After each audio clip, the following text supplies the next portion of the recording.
everybody? DjGoHam here. Welcome back to the channel. It's Farm Some News, baby. Hashtag Farm Some News. Today we've got 30 PC mods in testing. We got 17 console mods in testing. With all those, 18 mods were released today. Blue has a new John Deere 6R US. DjGoHam modding updates us with new information on the DB90. Miyoto modding CCS is with Giants for testing. Agritechnic have a new slurry suction arm. Puma 145's new map looks to be close to completion. Java shows off some new features from Chamberg Valley. We're going to take a look at a new PDA for a Hills of Italia map. Plus, we've got new information from Oxygen David's new map, Calmsden Farm.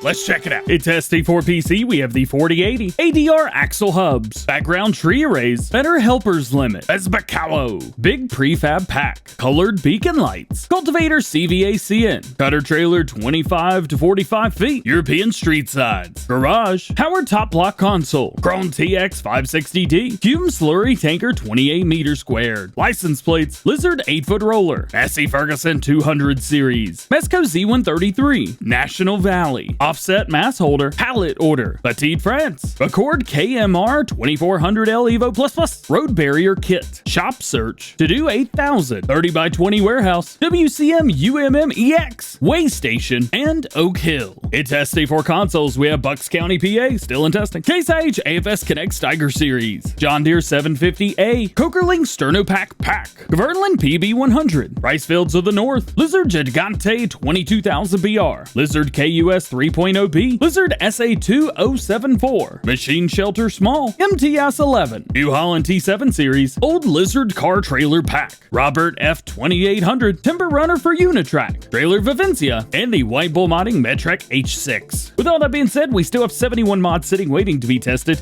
and the current average waiting time for newly submitted mods is 4 work days. In addition to the mods in testing, 18 new and updated mods were released today on the in-game mod hub. At the time of recording, I have not yet made that new mod video, but make sure you check the description and pinned comment for a link to that video once it's available. Moving into today's top stories, and we start with Blue Ogden Modding, who's made tons and tons of tractor mods and farming simulators, some of the most popular ones that we've got. And today, he announces another one. This is the John Deere 6R US series, a tractor that tons of you guys have been requesting. They say they've been working on it for a while in the background, and it's almost done. This is aimed for all platforms. They say unless there's any problems, they will be sending it into Mod Hub as soon as possible. They say hopefully it'll be out soon. We've got another green mod for you today. This is DjGoHam Modding and their John Deere DB90 36-row 30-inch 2004 model year planter. Goodness gracious.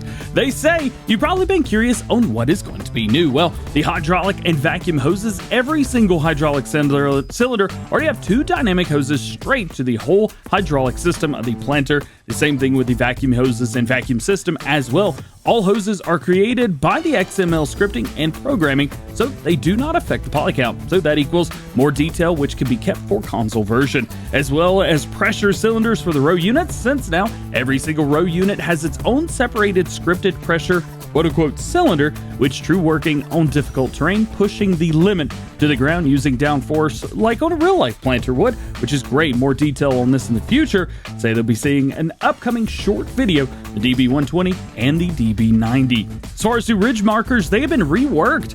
They gave the ridge markers a second life. I know a lot of you guys don't use them, myself included. Well, this may make you change your mind. They've been completely remodeled and rebaked onto the new models. They have the ridge markers with proper detail, FS19 assets detail with low poly parts. We've also got separate particle animations. Now, every ridge markers wheels have their own and separated soil particle animations. Row units have their own animations from the beginning, so nothing special here. They've also got more low poly details. Every screw, bolt, reflection, light part were turned into low poly without crashing quality.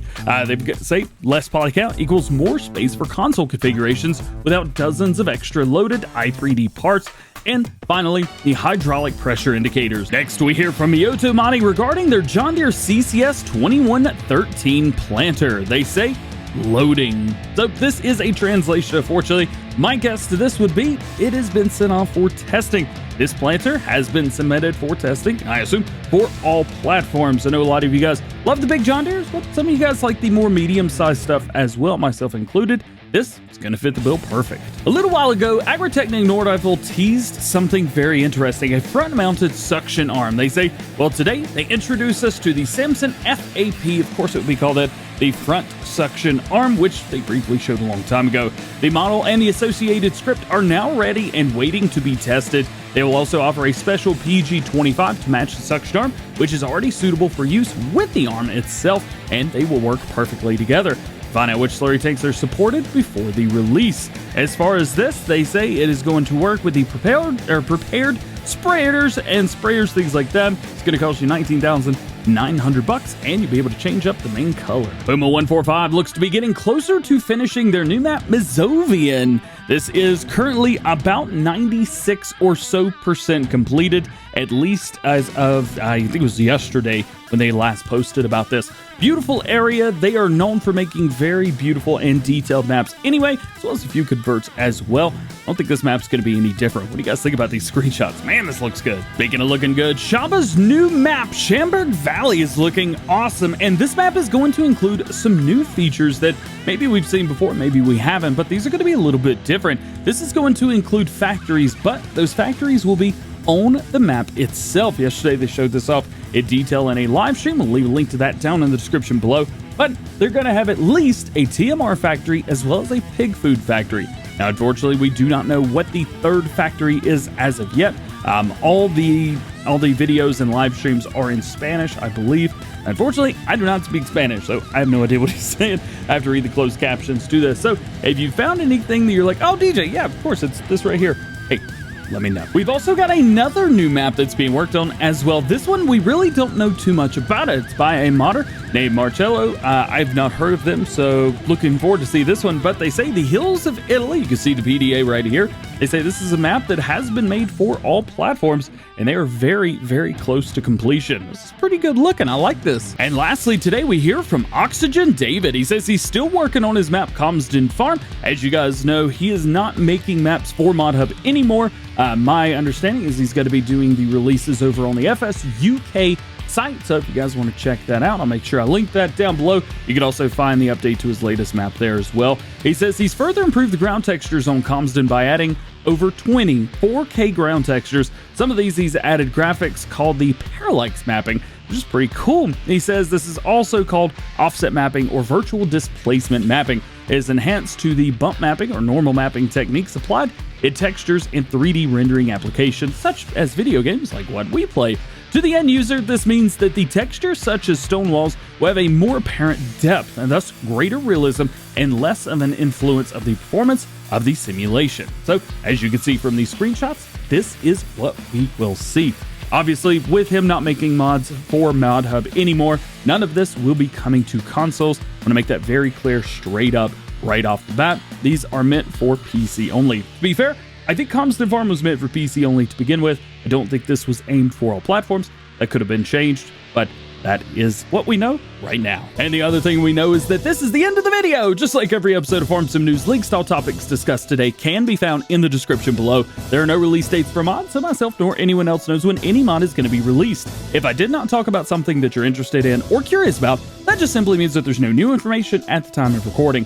Please refer to previous episodes on the most current status of those projects, and make sure you stay tuned to the channel for updated information on everything new going on in the world of Farming Simulator. Well guys, that is going to be it for today. I hope you enjoyed the video. If you did, make sure you drop a like on it, get subscribed to the channel for new, and join the GoHam fam. Make sure you turn your notification bells on as well so that you never miss daily Farming Simulator videos here on the channel. All being said, hope you have a great day. We will see you later. Peace. I hit my microphone.